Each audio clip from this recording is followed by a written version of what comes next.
السلام عليكم ورحمة الله وبركاته. معكم زياد من قناة زيزو كلاش. واليوم أصدقائي رجعت لكم فيديو جديد وموضوع جديد. وموضوع اليوم يا شباب هو عن شلون ترقي بطاقاتك مستوى عالي. طبعا يا شباب كيف ما انتم شايفين بطاقاتي مو مستوى عالي جدا.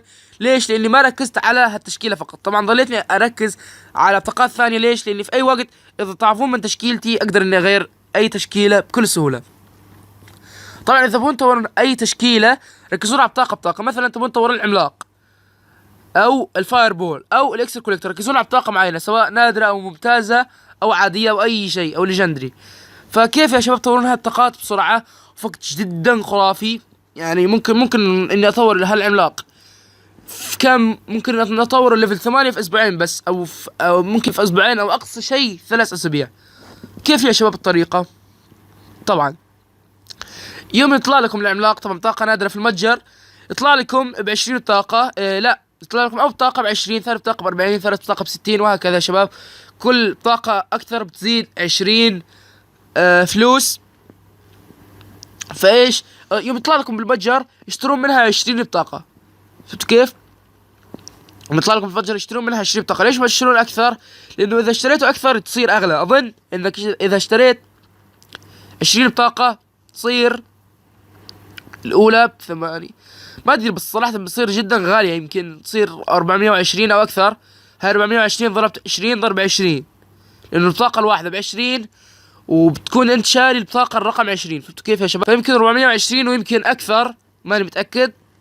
والبربري يعني مو بالبربري، واذا كانت بطاقة عادية يمديك انك تشتري منها 50 بطاقة. ليش؟ لانه كل بطاقة اكثر بتزيد 2 فلوس بس. تشوفون؟ زاد 2 زاد 46، الحين بيصير 48، الحين بيصير 50. فما فرقت، بس بيزيد 2 وهاي بيزيد 20. تشوفون انا الحين بيزيد 20 فصارت جدا غالية يا شباب. والمشكلة انه اذا اشتريت اكثر من 20 بطاقة بتصير اغلى، وبتصير انك تخسر فلوس كثير على الفاضي وما بتقدر انك ترقيها. يعني بس بيكون معك بطاقات بس ما تقدر انك ترقيها. فهي المشكلة الوحيدة. إذا كانت طاقة نادرة أو عادية. إذا كانت طاقة ممتازة اشتري منها بطاقة واحدة فقط أو بطاقتين. كثير جدا، يعني أكثر شيء يشتري بطاقتين، والأفضل إنك تشتري طاقة واحدة فقط إذا تبي تطورها. طبعا ركز على طاقة معينة. تبي تطور العملاق، يوم يطلع لك العملاق اشتري منه 20 بطاقة. يوم يطلع لك مثلا تبي يطلع لك الذئب اشتري منه مثلا 50 بطاقة. يوم يطلع لك مثلا برنس اشتري منه بطاقة. يعني ركز على بطاقة معينة، ما تركز على كله. فهمتوا كيف؟ يعني مثلا دحين تبي تطور العملاق، ما يطلع لك برنس وتقوم تشتريه، لا ما تشتريه، بس اذا طلع العملاق هالطاقة اللي انت مركز عليها. شفت كيف؟ وطبعا تقعد طاقة لين ما تطورها المستوى اللي انت تريده. ضلك تطلب طول الوقت، وفي نفس الوقت اذا احد طلب هالبطاقة اللي انت تبي تطورها ما تعطيها لاحد. فهمت كيف يا شباب؟ وطبعا الشيء اللي هو ايجابي وسلبي في نفس الوقت، اللي هو انك تركز على تشكيلتك فقط. يعني اذا انا ركزت على تشكيلتي فقط كان الحين العملاق ليفل 9 وكل البطاقات النادرة ليفل 9 والعادي ليفل 11 او 12 والممتاز ليفل 4 او 5. يعني هذا هو الشيء الايجابي، لما تكون طاقات جدا عالية، مستوى بيكون جدا عالي. او طبعا هالشيء الايجابي. الشيء السلبي انه بيكون هالبطاقات ليفل عالي وبتكون هالبطاقات ليفل قليل، فما تقدر انك تسوي تشكيلة منها، تضلك تحاول تطورها من اول وجديد. بيكون شيء، هذا هو الشيء السلبي. يعني كل شيء له سلبيات وله ايجابيات. فهمتوا كيف يا شباب؟ طبعا يا شباب خلصنا موضوع الحلقة الاول، خلينا ندخل موضوع الحلقة الثاني. ويا شباب موضوع الحلقة الثاني هو عن معركة جدا خرافية صورتها الحمد لله لسه، وكان متوفر. هي يا شباب اللي هي ضد برنس زيزو، ضد RUGAL روجل او لايك ذات. يعني المهم كانت هالمعركة واللي فوقها صراحة هاي الأهم، هاي الروجل كانت معركة جدا خرافية. إن شاء الله بحط لكم الصورة حقتها على الفيديو من برا. وكان متوفر إعادة العرض مالتها، بس المشكلة إنه صورت ولعبت أثناء تصوير يا شباب، لعبت 3 معارك أو 4 معارك. فهالمعركة ضاعت من إعادة العرض، مو كمان ضاعت من إني أقدر إني أشوفها، ضاعت بعد من إعادة العرض كلها، يعني من المعارك كلها. يعني شوفون دحين اذا انا دحين لعبت معركة، هالمعركة اللي تحت يعني بتمشي وبيجي بدالها معركة ثانية. فهمتوا كيف؟ فكانت هالمعركة هون يعني كانت فوق شوي، الحين بوريكم. ايه شوفوا يا شباب، كانت مثلا هالمعركة بدل هالمعركة اللي اقدر اني اشوف اعلى العرض مالتها، فهمتوا كيف؟ ولعبت معركة، وين راحت المعركة اللي كنت ابيها؟ راحت هون، والمعركة راحت هون، ولعبت بعد معركة راحت هون وهون وهون وهون، لين ما طارت اصلا بالمعارك، فهمتوا كيف؟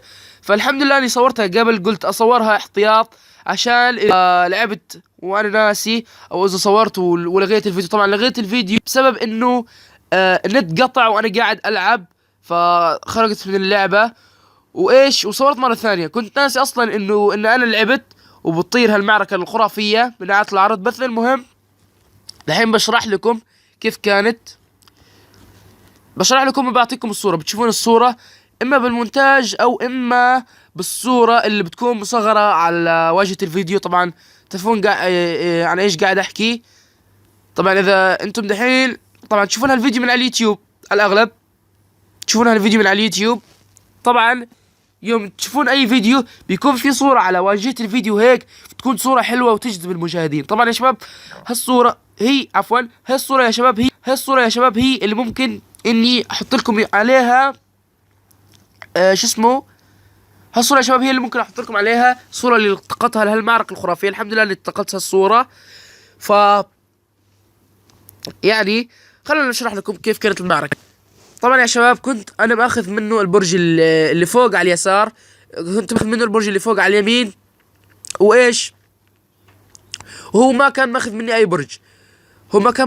اي برج، بس ايش يعني كان البرج اللي تحت على اليمين عندي باقي لي 700 دمج، والبرج اللي تحت على اليسار عندي باقي لي 500 دمج، وانا كنت ماخذ منه برج وهو ما كان ماخذ مني اي برج. فايش تقطع في هاللحظة، وايش نزل لي تنين مو التنين الشرير، نزل لي التنين اللي يضرب جماعي. هذا التنين اللي كان منزل لي اياه قبل شوي، اللي كان يضرب البرج تحت على اليمين. فنزل لي هذا التنين يا شباب، وكان باقي البرج 700.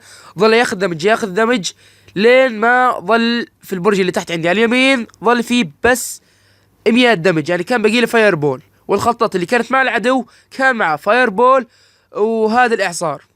وكان باقي البرج اللي على اليسار عندي تحت على اليمين لا على اليسار قاعد اقول، كان باقي البرج اللي تحت على اليسار عندي كان باقي له 500. وهو نزل لي سكيلتون، يعني ما كان يعني نزل لي سكيلتون في صد، كان بيصد لي هجمة كنت هجمتها، يعني كنت منزل له العملاق ووراه يمكن فارس، وهو صد لي هذيك الاشياء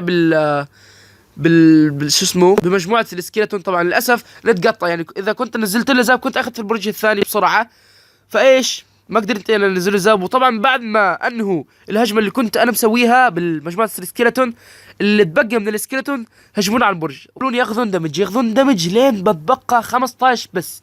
تخيلون يا شباب بقى 15 بس. يعني اذا كان هذه الطاقه الجديده اللي ينزلونها الاعصار اذا كانت بتاذي المباني كنت خسرت يا شباب. ليش؟ لانه طبعا دحين انا ماخذ من البرج اللي تحت على اليمين، انا ماخذ من البرج اللي فوق على اليمين، هو ماخذ مني البرج اللي تحت على اليمين. والبرج اللي فوق على اليسار عنده مالته كان باقي له بس 500، والبرج اللي تحت على اليمين على اليسار عندي كان باقي له 15. طبعا نزلت له فارس، كنت نزله من فتره طويله، النت كان مقطع، نزله بعده. فهمت كيف؟ يعني مثلا اذا نت مقطع تبون تنزلون زاب، طلع لكم تنزلون زاب تحصرون نزل بعد ما اصلا البرج موت الجنود. فهمتوا كيف؟ فهذا الشيء اللي قاعد احكي عنه. فنزلت له هذا الفارس، ونزل وسرع ضربة مضاعفة، اخذ اكثر من 500 دمج من البرج، دمر يا شباب. ونزلت له فاير بول بعد ما البرج اتدمر. ليش؟ لاني كنت قاعد احاول انزل فاير بول قبلها، بس كيف ما انتم عارفين النت كان مقطع. فهذا هو السبب يا شباب. طبعا الصورة اللي انا عملتها كان هو منزل لافا ومنزل مينيون، ما كان في مجموعة السكيلتون للأسف يا شباب، ما كان في مجموعة السكيلتون لأني صورتها وكان باقي 3 ثواني. بعدها بثانية واحدة كان بينزل لي مجموعة السكيلتون، بس مو مشكلة. أهم شيء إنه صورتها، اني صورتها. المهم انه كان منزل لي لافا. طبعا نزلت له الفارس ونزلت له فاير بول، نزلت له الفارس اخذ البرج، وبعد ما اخذ الفارس اخذ البرج نزلت له فاير بول. طبعا هالفاير بول كنت منزلها من قبل بس النت كان معلق كيف ما انتم تعرفون.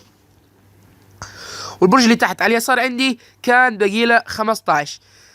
وهو نزل لي لافا ونزل لي مينيون ونزل لي سكيلتون. طبعا الصورة ما فيها السكيلتون، اعتذر، ما لحقت يعني. كنت ابي اصور بس ما لحقت السكيلتون، بس قلت مو مشكلة اصلا بعيدها لكم في الفيديو. بس المشكلة انه الفيديو بذاته طبعا كيف ما قلت لكم طار اصلا بالمعارك، ما قدرت اني اعيده لكم. فمو مشكلة، اهم شيء اني صورته، مو مشكلة اذا كان السكيلتون ظاهرين او مو ظاهرين، اهم شيء اني صورته.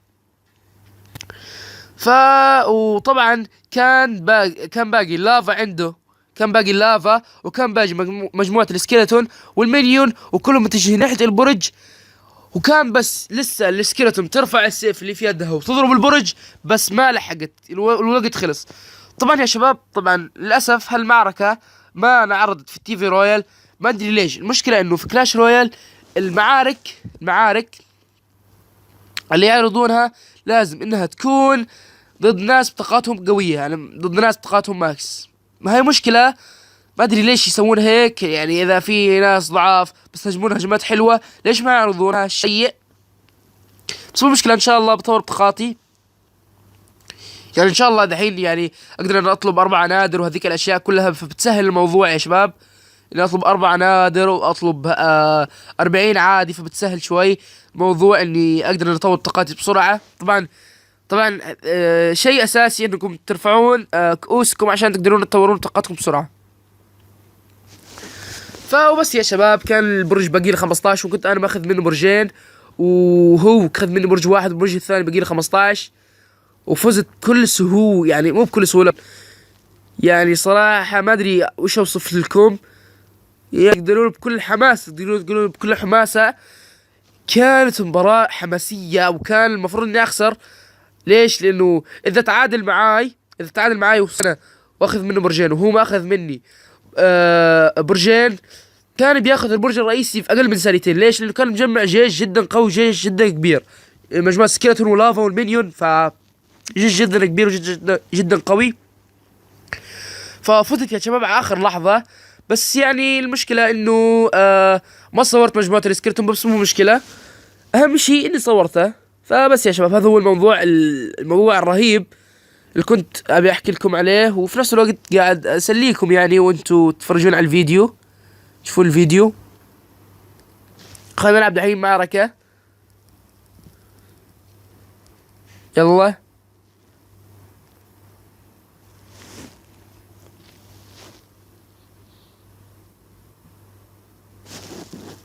طبعا يا شباب، الصورة اللي صورتها ممكن اني اعرض لكم اياها على الصورة اللي تكون على واجهة الفيديو. طبعا يوم تشوفون اي فيديو بيكون في صورة على واجهة هيك، بتكون هالصورة تعرض لكم، بتكون هالصورة يا شباب تعرض لكم، يعني بتكون هالصورة فيها شيء يجذب المشاهدين. يعني اذا مشاهد شافه يبي يدخل عشان يعرف وش اللي بيتكلم عنه هالفيديو.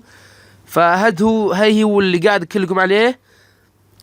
ممكن احط لكم الصورة على واجهة الفيديو، هي اسمها الصورة المصغرة، اسمها الأكاديمي الحقيقي، الصورة المصغرة.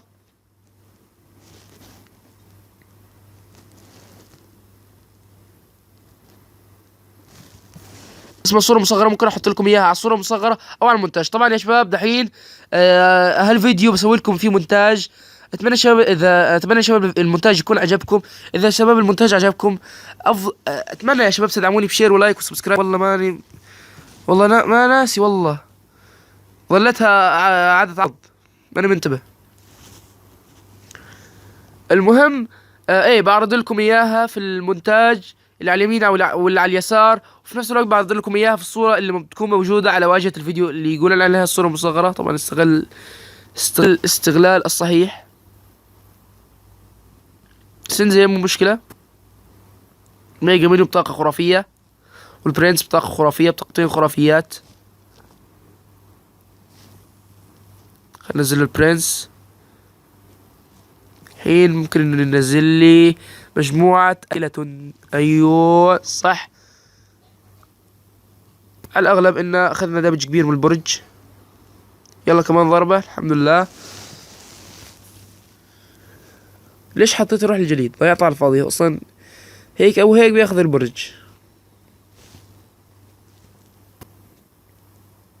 بس حلو، مو مشكلة، ما عندنا مشكلة. خلينا ننزل. ما في اي مشكلة دحين. شوفون دحين وش راح اسوي. مناطق اللافا ايه تمام. إيه نعمل برج باقي له 606. بس تشوفون دحين بحاول اني اخليه يغلط.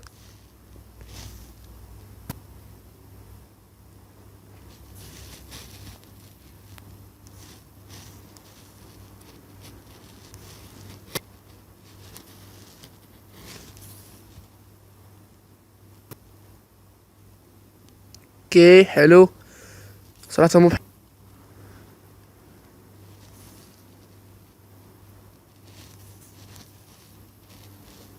على الاغلب خسرنا. ما كنت مركز يا شباب في المعركة. طبعا الحين بينزل لي هذول. خلينا ننزل ماسكتير هين.